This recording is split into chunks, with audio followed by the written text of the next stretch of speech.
Bom dia, irmãos. Graça e paz. É com muita alegria que nós voltamos para esta igreja. Agradecido primeiramente a Deus pela oportunidade não só de pregar a palavra de Deus, mas também de rever os irmãos e também prestar um culto ao Senhor neste domingo. Amém? Agradecido mais uma vez ao reverendo Augusto, ao conselho dessa igreja, de nos confiar esse púlpito e saber da nossa responsabilidade.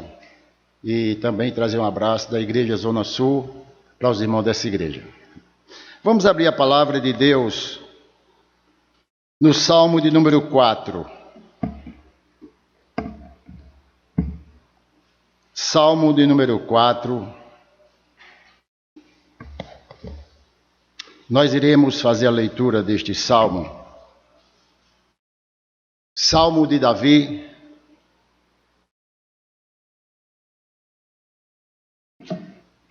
Salmo número 4 diz assim: Responde-me quando clamo, ó Deus da minha justiça.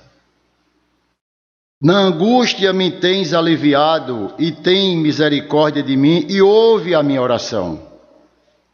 Ó homem, até quando tornareis a minha glória em vexame, e amarás a vaidade e buscareis a mentira? Sabei, porém, que o Senhor distingue para si o piedoso.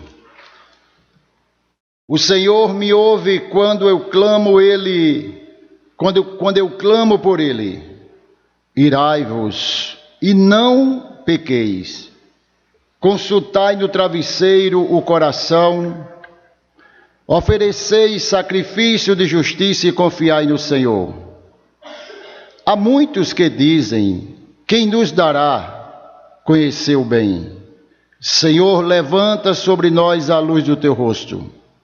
Mais alegria me puseste no coração do que a alegria deles, quando lhes há fartura de cereal e de vinho. Em paz me deito, e logo pego no sono, porque, Senhor, só Tu me fazes repousar seguro. Vamos orar? Deus, nós louvamos o Teu nome pela Tua palavra lida. Certamente precisamos ouvir a Tua voz e queremos sair daqui edificados com a palavra que será ministrada, com o que o Senhor tem a falar para o nosso coração através deste salmo. Ó Deus, fala conosco nesta manhã, Pai, em nome de Jesus. Amém. Eu não sei se vocês podem concordar comigo, mas um dos sentimentos mais tristes na vida do ser humano é o sentimento de traição. Quando nós somos traídos, qual a nossa reação? Aquela pessoa que você tanto confia, que você talvez tenha colocado tanta esperança, seja aquela pessoa que vai decepcionar você. Todos nós, certamente, já passamos por um momento desse. Todos nós vivemos, talvez, uma situação como essa, de ser traído. Eu não sei se vocês lembram de uma frase que diz assim: até tu, Brutus, não é? Essa frase é reportada ao imperador Júlio César, que diz a história que ele sofrera com uma conspiração muito grande. E naquela conspiração, isso já no século I a.C., aquele imperador investiram contra ele para tirar ele do seu cargo. E os algozes foram lá para matar ele. E quando ele está naquela situação ofegante já, vendo a morte de perto e vê que os soldados, os homens estavam ali para matá-lo, ele vê alguém no meio daqueles homens que ele nunca esperava, que era o seu filho Marcos Brutus. Diga-se de passagem, um filho que talvez fosse a pessoa que ele confiasse. E no meio daquela multidão, ele olha assim e fala assim: até você, Brutus, meu filho. Uma frase bem conhecida nossa, mas que fala muito forte sobre a traição. Até você. Então essa ideia de traição é algo que eu creio que está bem presente na minha vida e na sua vida. Todos nós um dia fomos traídos por alguém, diga-se de passagem, que nós tanto confiávamos, que nós tanto acreditávamos que seria aquela pessoa amiga. O Senhor Jesus, ele teve essa mesma experiência quando ele está ministrando a Santa Ceia e ele diz assim: em verdade vos digo que um dentre vós me trairá. E eles, muitíssimo contristados, começaram a perguntar: porventura sou eu? E ele respondeu: o que mete comigo a mão no prato, este me trairá. Era exatamente alguém que andara com Jesus durante os seus 3 anos de ministério. Claro que o Senhor já tinha profetizado, já sabia disso, mas pelo menos eu acho que ninguém até então estava sabendo. Queridos, o Salmo 4, o Salmo 3, 4, 5 e 6, eles têm o mesmo contexto. Foram salmos escritos pelo rei Davi em uma situação muito constrangedora.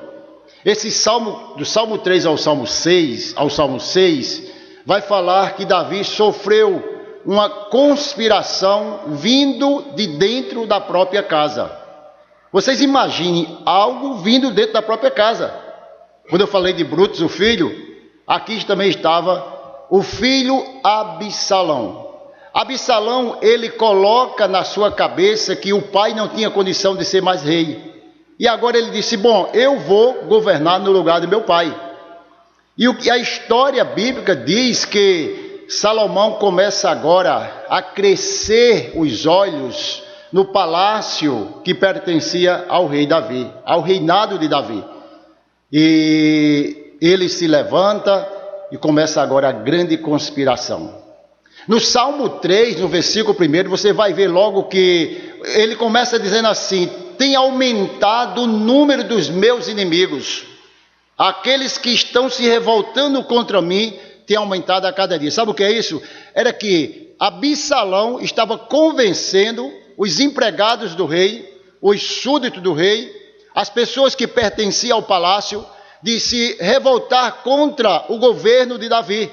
Ele se levanta contra o governo de Davi e automaticamente se levanta contra o próprio Deus. E ele diz assim, e a história diz que Absalão, ele consegue a maioria dos empregados, dos súditos do rei, e aí Davi começa a se sentir agora fragilizado. O que é que ele faz naquele momento? Davi foge para não morrer pelas mãos do próprio filho que armara uma emboscada. E é nesse contexto que esse salmo também é escrito, o Salmo 4, onde Davi, ele não encontra, numa linguagem bem popular, terra nos pés, e diz assim: para não morrer, eu preciso fugir. E ele vai embora para o acampamento com uns poucos homens que ficaram com ele, certamente um pequeno grupo, mas que o grupo maior já ficou lá na casa, no palácio, com Absalão, já armando toda tramenha para que ele fosse expulso e talvez até morto pela mão do próprio filho. Queridos, como Davi escreve esse salmo em uma situação muito angustiante. Diga de passagem, ele não tinha encerrado o seu reinado, até porque o sucessor de Davi não seria Absalão, mas seria Salomão. E Absalão achava que era ele. O que é que nós aprendemos com esse salmo? Nós aprendemos que Deus é um Deus justo. É um Deus que peleja por cada um de nós. E esse salmo, ele vai trazer algumas lições para nós. No versículo 1, a gente vai ver Davi falando com Deus. No versículo de 2 a 5, Davi está falando com os homens. No versículo 6, Davi está falando dos homens para Deus. E no versículo 7 e 8, Davi agora está falando de si mesmo. Então veja como esse salmo é importante para a nossa vida e devemos aplicar para o nosso crescimento espiritual. Ele começa dizendo assim, sabendo que ele era vítima de um complô.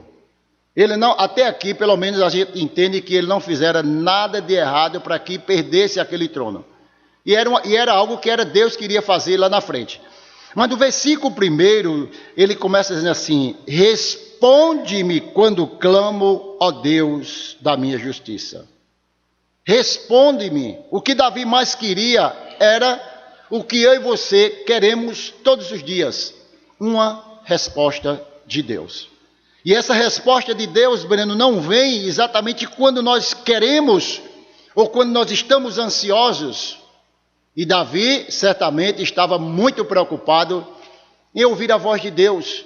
Dizer, meu Deus, o que está acontecendo comigo? Eu não sei se vocês passam por isso, mas pelo menos eu vivo e disse, meu Deus, o que está acontecendo? O que eu posso fazer?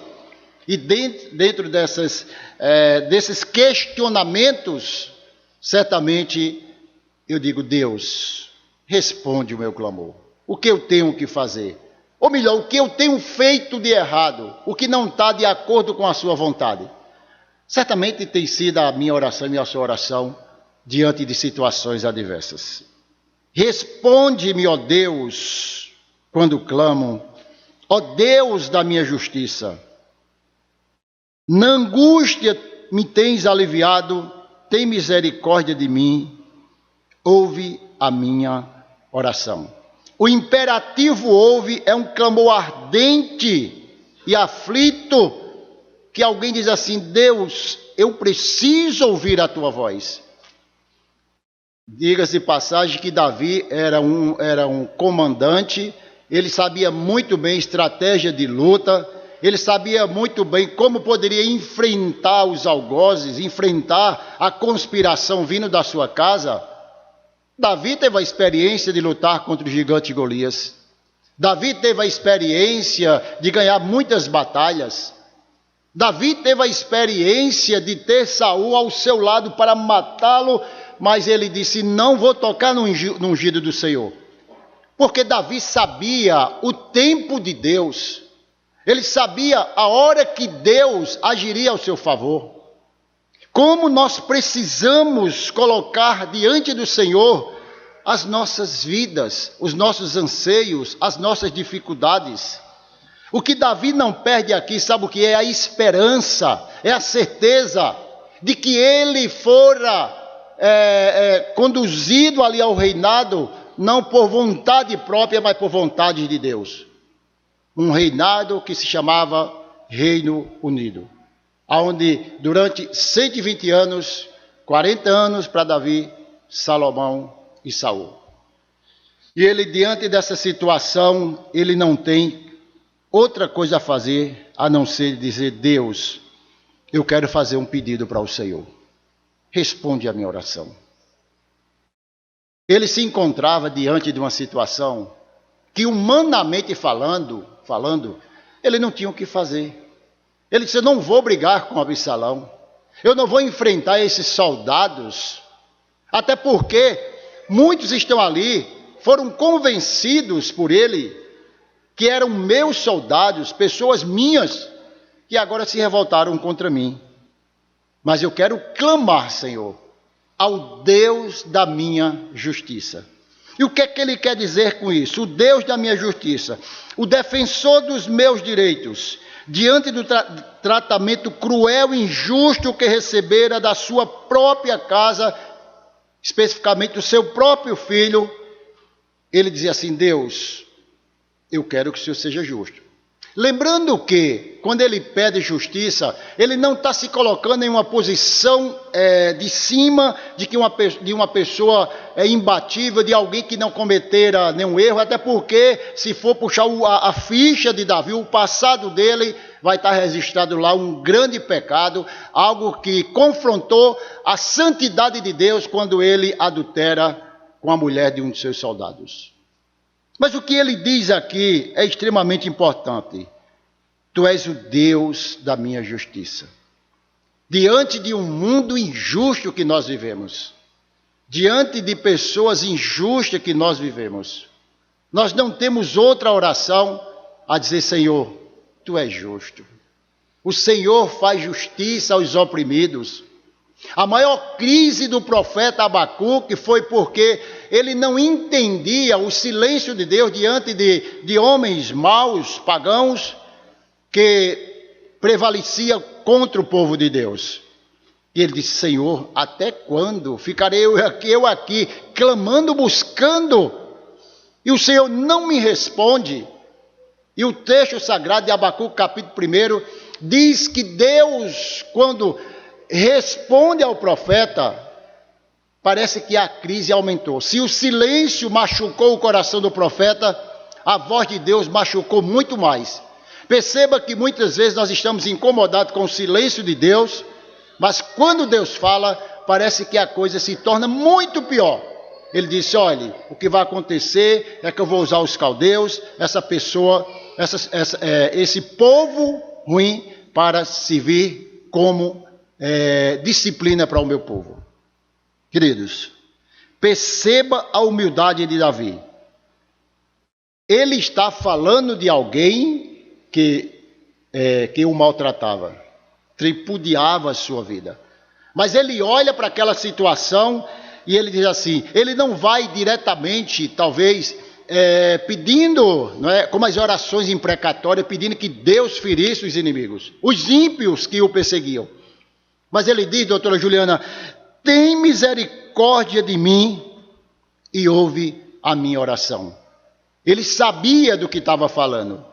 Ele entendia muito bem de que precisava primeiramente da misericórdia de Deus.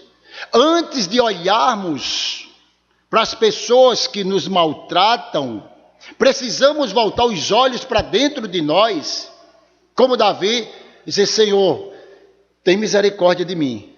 Certamente eu não sou essa pessoa tão boa como eu penso ou como eu acho.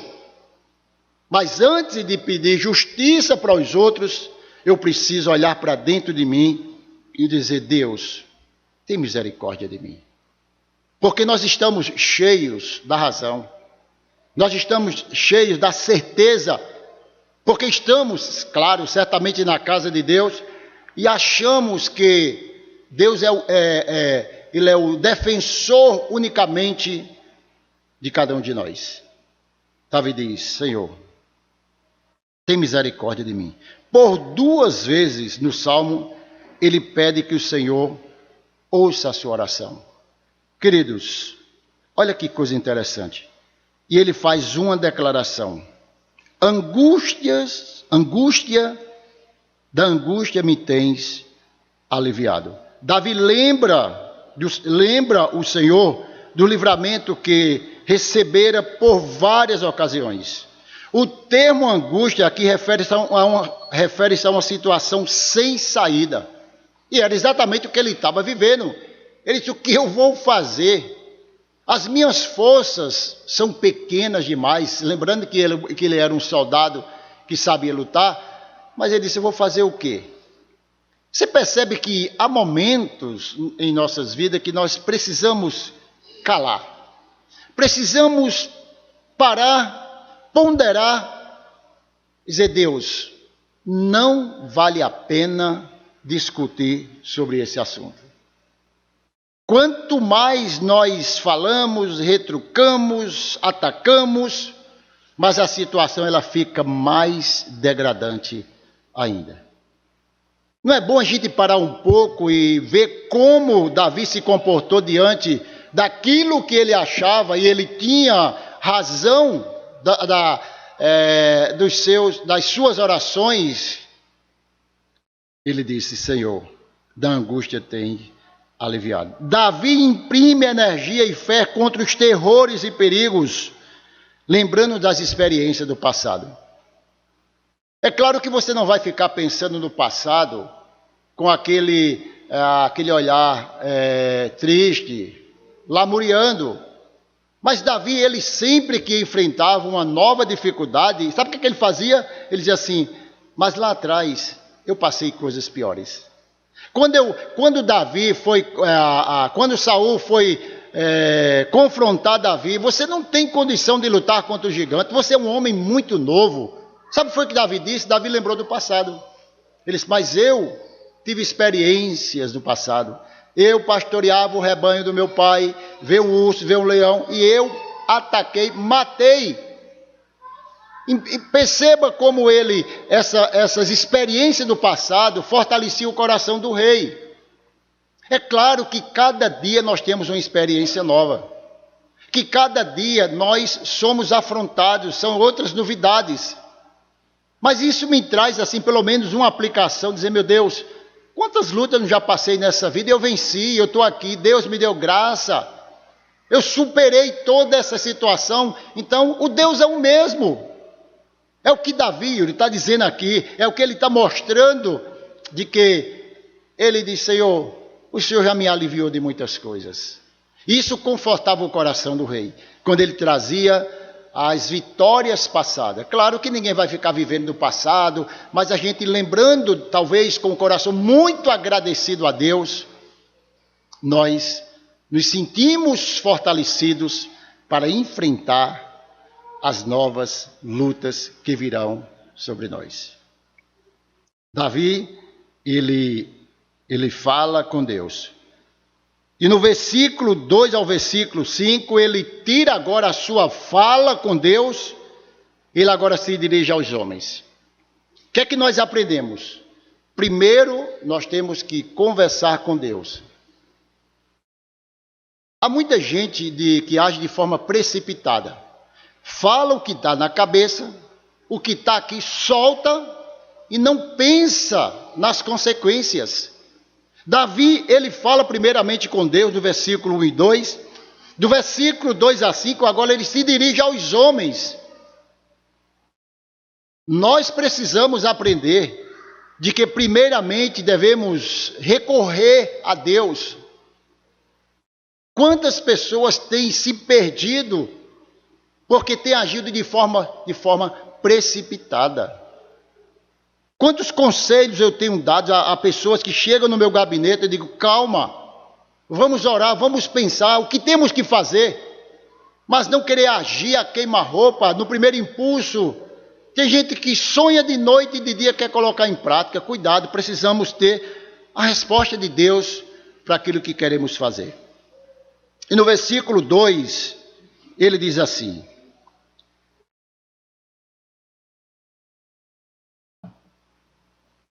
ó homens, até quando tornareis a minha glória em vexame? E amareis a vaidade e buscareis a mentira. Ele expressa uma indignação justa quando diz, até quando vocês vão me humilhar? Parece que não seria algo tão importante falar com aqueles homens, mas ele conhecia. É como se você chegasse para alguém que você conhece, alguém que andou com você, alguém que estava do seu lado, alguém que você tanto confiava, você diz, rapaz, vem cá para te perguntar uma coisa. Como é que vocês querem me passar para trás? A minha glória em vexame. Vocês estão mentindo, vocês estão fazendo isso. Considerando que esses homens não ouviram a voz de Davi. Mas Davi sentiu agora a vontade de se dirigir para esses homens. Perceba que primeiro ele vai para Deus, depois ele vai para os homens. Diferente de mim e de você, que às vezes já vamos logo falando, logo retrucando, logo jogando tudo em cima, comigo é assim mesmo, eu digo o que eu quero, e esquecemos de ponderar, de pensar e saber que Deus, ele tem a sua hora certa de defender cada um de nós.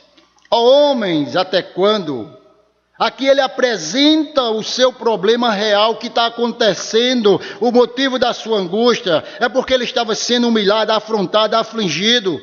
Esses homens zombaram, eles eram inimigos que se baseavam na vaidade e na mentira. E não tem coisa mais difícil de você convencer um mentiroso, um perseguidor, Quanto mais você fala, mais você talvez seja mal entendido. E esses dias eu conversava com alguém por telefone e eu disse, pelo amor de Deus, para por aí. Sabe por quê? Porque a certeza que você tem que está indo no caminho certo é a mesma certeza que a pessoa também tem. Eu disse, para por aí. Mas eu tenho razão. Mas alguém disse, eu também tenho razão. Vocês vão ficar brigando por algo que vocês não vão resolver com muita facilidade. Sabe por quê? Porque cada cabeça é um mundo, cada um tem a sua convicção. Certamente alguém errou e precisa de reconhecimento, mas às vezes não há tanta facilidade de reconhecimento do erro. E aqui Davi está falando certamente para esses homens que vocês são maldosos. Vocês são pessoas ruins, vocês são pessoas que estão me sufocando, tirando a minha glória, aquilo que Deus me deu. No versículo 3 ele diz assim: diante daquela angústia que Davi vivera, ele conseguiu dar alguns conselhos para os seus amigos. Ou melhor, para os seus inimigos. Porque os amigos já não eram mais. Sabei, porém, que o Senhor distingue para si o piedoso. O Senhor me ouve quando eu clamo. O que ele quis dizer com isso? A ideia de distinguir é escolher, é separar. Ele disse, olha, Deus me separou. Deus me escolheu. Vocês não entendem que isso aqui é algo que pertence a Deus e Deus me colocou neste lugar, não por vontade própria. Vocês não foram escolhidos, vocês foram rejeitados. Ele consegue agora aconselhar esses homens, como ele diz, sabei, porém, que o Senhor distingue para si o pelo. Ele sabe quem é bom. Apesar de que o conselho dele talvez não tivesse tanta ênfase para os homens piedosos, os homens maus, mas ele mostrou que Deus, esse Deus que faz separação, esse Deus que escolhe, esse Deus que cuida. Mas Davi, ele diz, eu fui separado para o trono, não por vontade ou orgulho próprio, mas pela determinação de Deus. Parece que você tem que gritar, parece que você tem que abrir os seus pulmões, a sua boca e dizer, vocês não entendem o que está acontecendo, o que isso aqui é algo que Deus determinou. Eu aconselho vocês a pensarem, ponderarem de que é Deus que criou toda essa situação para que eu fosse rei em Israel. Queridos, ele diz, Deus, o Senhor, distingue para si. Não adianta, Davi tinha a experiência de ser um homem separado por Deus. Deus é que escolhe e separa para a obra que Ele quer. Não somos nós que pedimos, não somos nós que determinamos, não somos nós que decidimos o que queremos fazer no reino de Deus, chama-se vocação, algo que Deus coloca dentro de cada um de nós. Se você parar para pensar na vocação de Davi, ele tinha 17 anos, ele apacentava as ovelhas do seu pai. Quando o profeta chega na casa do seu pai para escolher um rei, aonde Davi estava? Ele não estava em casa, ele estava no campo, em casa estavam os seus irmãos. E diante daquela reunião de família, o profeta chama Eliabe, chama Samar, chamando os irmãos de Davi. E ele disse, nenhum desse aqui foi escolhido por Deus. Davi sabia da sua escolha, da sua convicção de ser escolhido por Deus. E o rei e o profeta manda chamar alguém que estava ausente da casa, mas que era separado por Deus. Quantos de nós estamos, talvez, achando que estamos perdendo nosso espaço, inseguros?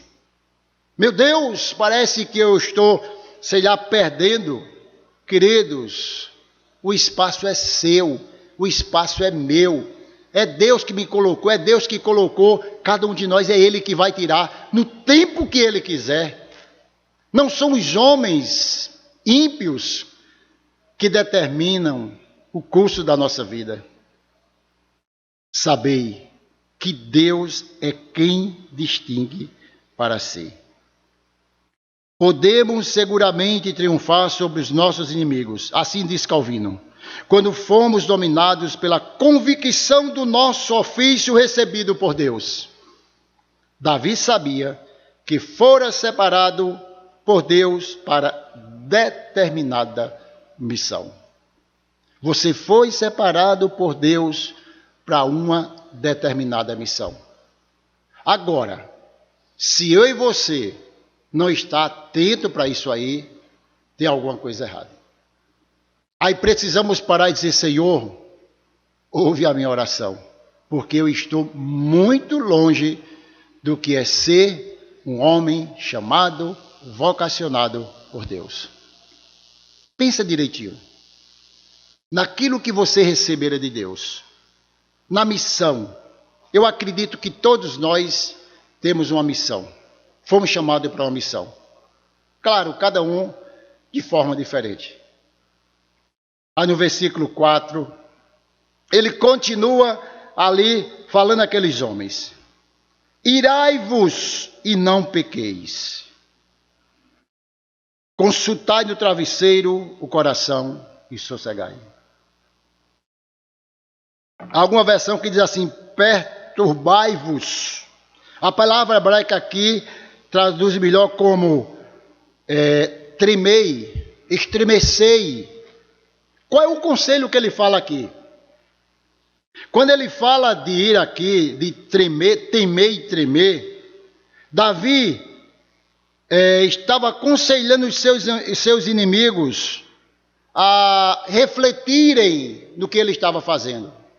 Perturbem-se o vosso coração pelos pecados. É trazendo aquela palavra lá de Mateus capítulo 5, quando Jesus diz assim: bem-aventurados que choram, porque serão consolados. Você sabe muito bem que o choro é esse choro de arrependimento que foi orado nesta manhã aqui pelo presbítero Luciano. Chorar com os nossos pecados. Davi aconselha esses homens que vocês tremei, se perturbem, vocês olhem o que está acontecendo, aflinjam-se interiormente. Davi diz: vocês devem parar e pensar no que vocês estão fazendo. Isso serve para nós, Luciano, de alento. E também que possamos pensar um pouco na nossa vida espiritual. Tremei. Ele agora exorta os seus inimigos a que se arrependam, se porventura sua loucura não fosse totalmente irremediável.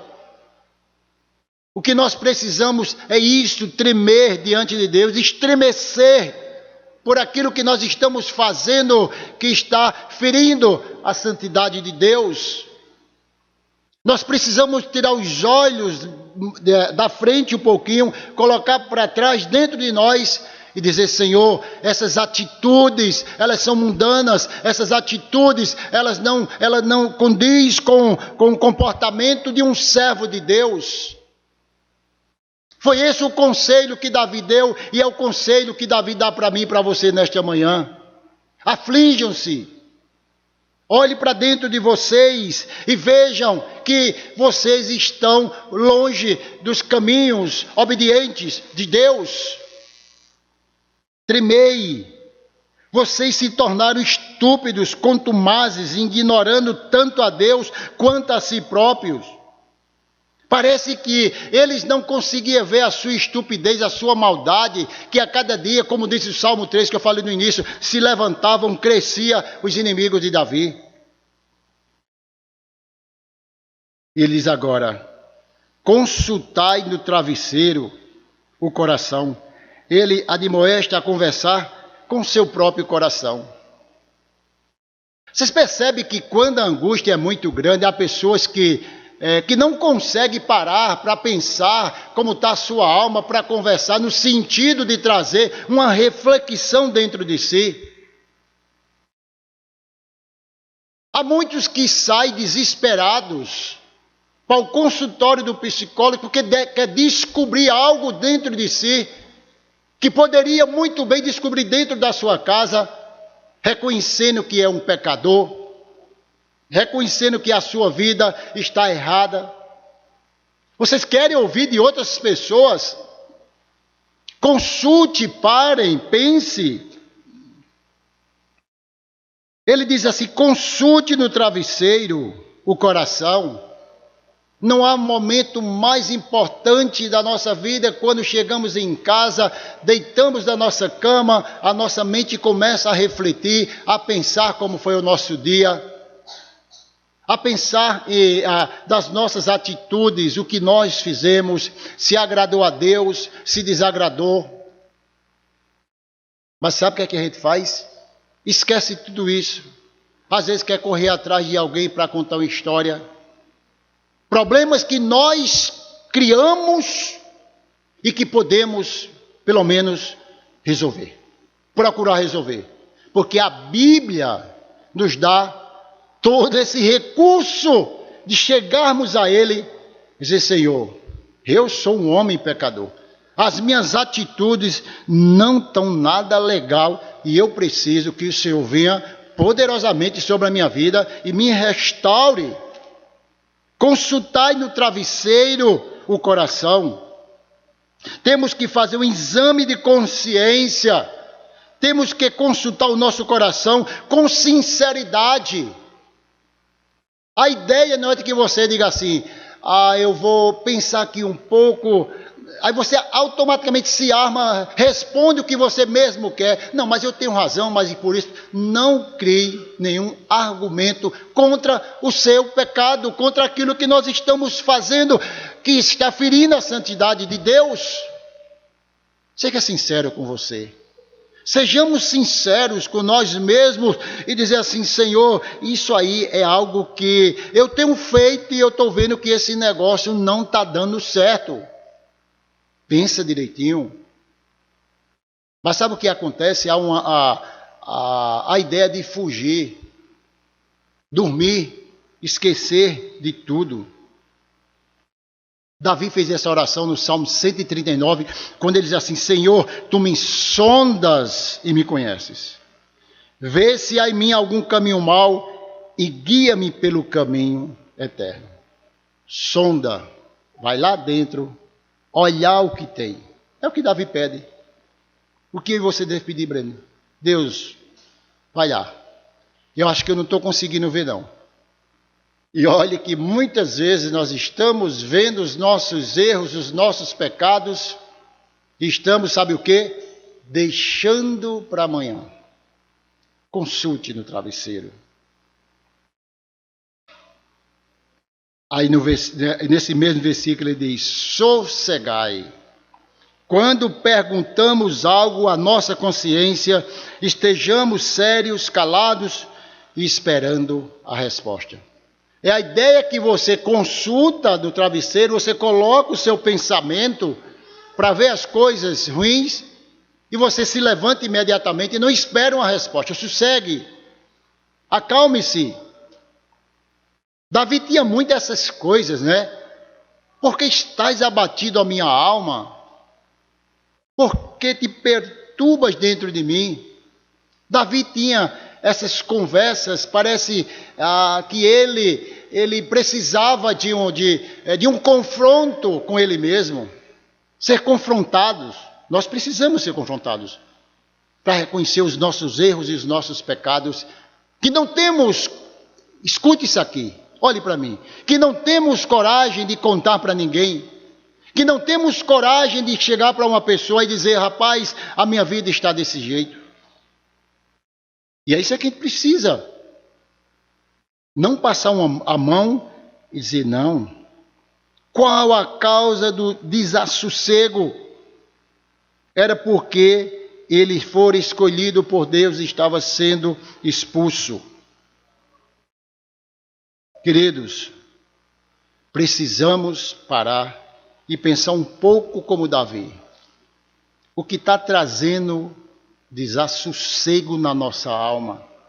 O que tem angustiado o nosso coração? Talvez não seja as lutas exteriores, talvez não sejam essas batalhas da vida, mas quem sabe são lutas interiores, algo que está dentro de nós, que precisamos levantar e esperar e confiar nesse Deus que pode dar vitória a cada um de nós. Você sabe por quê? Porque nenhum de nós tem coragem de dizer as nossas fraquezas para ninguém. Alguém já disse assim: você teria coragem de escrever num papel tudo o que você pensou durante um dia e mostrar para alguém? Você teria coragem de, terminou a noite, dormir, vou escrever aqui, eu pensei nisso. O que eu pensei durante o dia. Nenhum de nós teríamos coragem, porque são coisas absurdas que passam na nossa cabeça. E Deus está vendo, tudo está registrado. A Bíblia diz, a palavra não saiu da minha boca, Deus já conhece todas. Então o pensamento, Deus já sabe o que eu vou pensar, o que eu pensei e o que eu estou fazendo. Isso traz para nós uma reflexão muito grande de que precisamos ter uma vida de santificação. Versículo 5, por favor.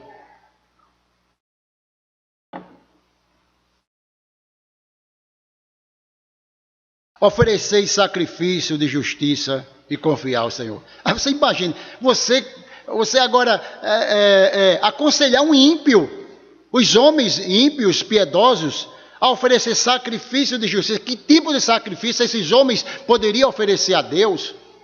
Nenhum. Eles não tinham o que oferecer.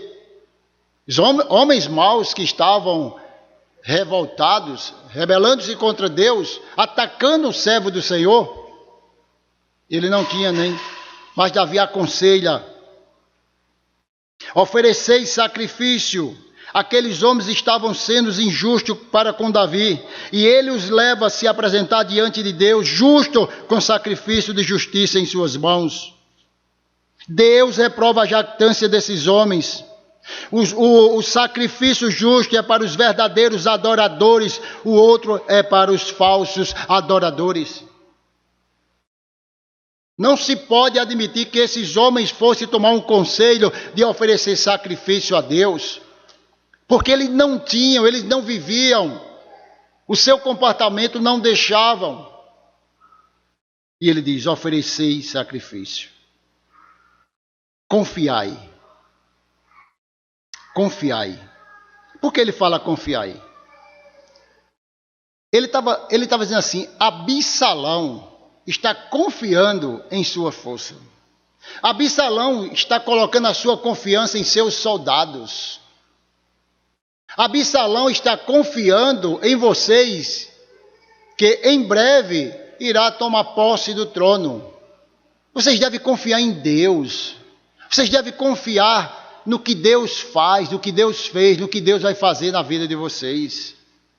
Davi estava dizendo: confiai. Absalão não pode confiar em suas forças, não pode confiar em Absalão. Eu estou dizendo para vocês porque eu confio no lugar que eu estou, aonde eu cheguei e aonde eu vou chegar. É a minha confiança em Deus. Ele cobra de nós confiança, confiar em Deus nesses momentos tenebrosos da vida. Ele convida você a confiar, confia em Deus, mesmo que tudo esteja sendo feito ao contrário daquilo que você queria. É aqui um desafio para mim e para você, dizer: Deus, a minha confiança está no Senhor. E no versículo 6, ele fala dos homens. Ele agora diz: olha, Senhor, há muitos que dizem: quem nos dará a conhecer bem? Quem nos dará a conhecer o bem? Senhor, levanta sobre nós a luz do teu rosto. Há muitos que dizem, já se tornou um provérbio entre os soldados de Absalão, de dizer, como diz, você vai ver no capítulo 3, até Deus desamparou ele, até Deus não quer mais saber dele. Ele diz, são muitos que me dizem, não há Deus, não há em Deus salvação para ele. Eles estavam convencidos, eles tinham certeza, como o pecado cega o coração do homem, eles tinham certeza que Deus tinha abandonado Davi. Mas olha que absurdo! Eles tinham certeza aqui que Deus já tinha desistido. Esses homens estão dizendo, Senhor, que tu me abandonou, que o Senhor já me desamparou. São muitos que dizem, não há Deus, não há em Deus salvação para ele. Em outras palavras, irmão, lave as mãos. Deus já deu tudo, já deu tudo por entregue nas mãos de Absalão.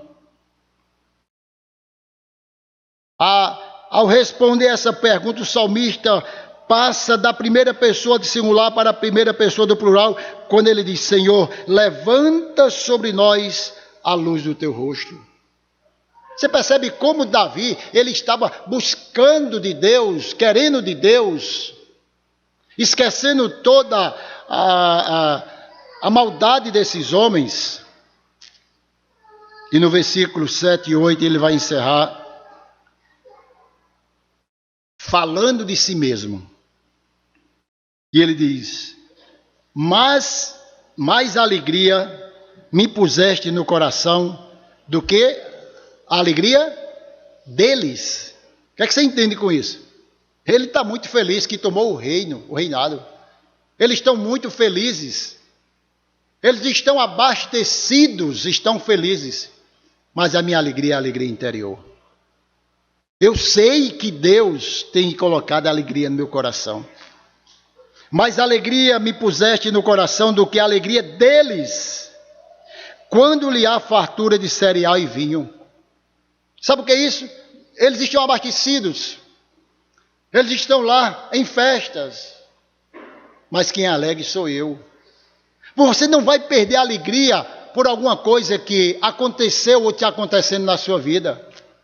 Você fica triste em determinado momento, nós ficamos tristes, claro. Mas nós não perdemos a alegria, algo que está dentro de nós. Nós perdemos um pouquinho ali, daquele momento, sei lá, ficamos angustiados. Ele diz aqui, olha, mais alegria me puseste no coração. A alegria que Deus concedeu a Davi foi maior do que a dessas ocasiões. Ele não inveja, no mínimo sequer, as riquezas daqueles homens. É bom você desfrutar de tudo que você tem com alegria. Paulo diz, eu estou contente. Aprendi a ser contente. Aprendi a ser contente em toda e qualquer situação. As experiências da vida, nós aprendemos.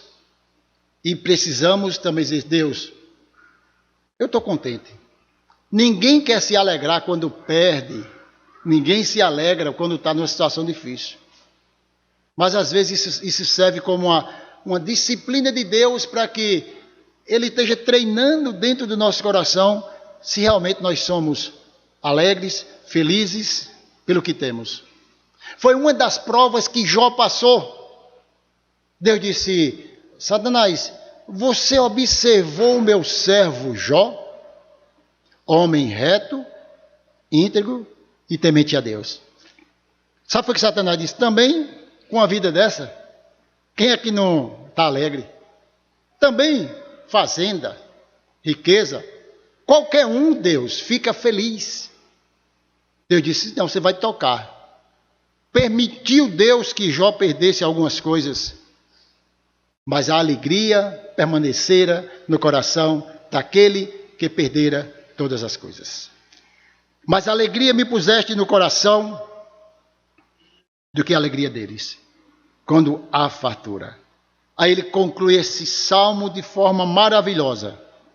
Esse salmo é chamado o Salmo da Noite.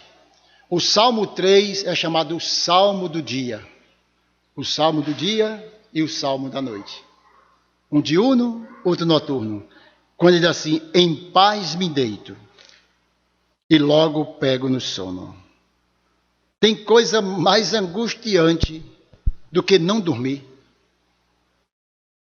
Tem coisa mais angustiante de ver o dia amanhecer. Davi estava no acampamento, perseguido pelos seus inimigos, conseguiu deitar e dormir uma noite inteira. No capítulo 3 ele vai dizer, eu acordei, eu dormi a noite inteira. No capítulo 4 ele vai mostrar que Deus lhe dera descanso. Nesta noite, em paz me deito. Eu acho que algumas dessas, em paz me deitei, falando do pretérito do passado, a experiência que ele tivera.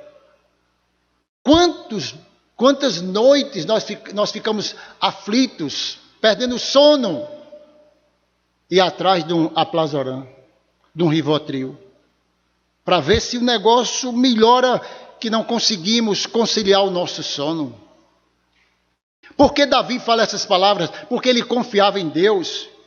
Em paz me deito e logo pego no sono.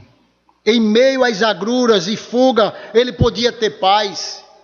Ele desfrutava de tranquilidade, de segurança, porque ele sabia ao Deus que cuidava dele. Em paz eu me deito e logo pego no sono.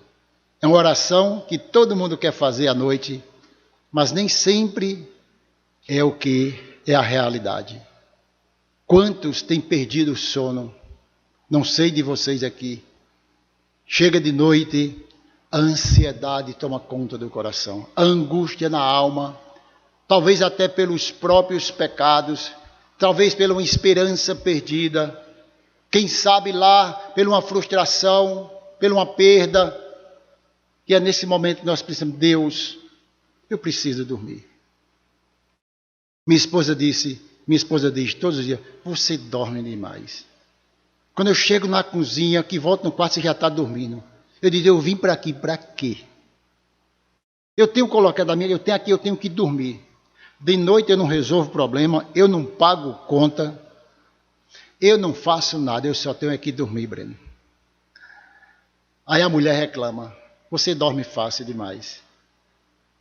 Graças a Deus. Mas tem dia também que o pastor vira para lá e vira para cá. Mas tem dia que o pastor faz como Jacó, o travesseiro é de pedra, mas o sono é profundo. Que Deus nos abençoe. Amém. Senhor, nós louvamos o teu nome e te agradecemos por esta manhã. Agradecidos pela paz que o Senhor dá a cada um de nós. Confiança em ti em meios às ansiedades da vida. Ó Deus, muito obrigado. Abençoa a tua igreja e o teu povo em nome de Jesus. Amém.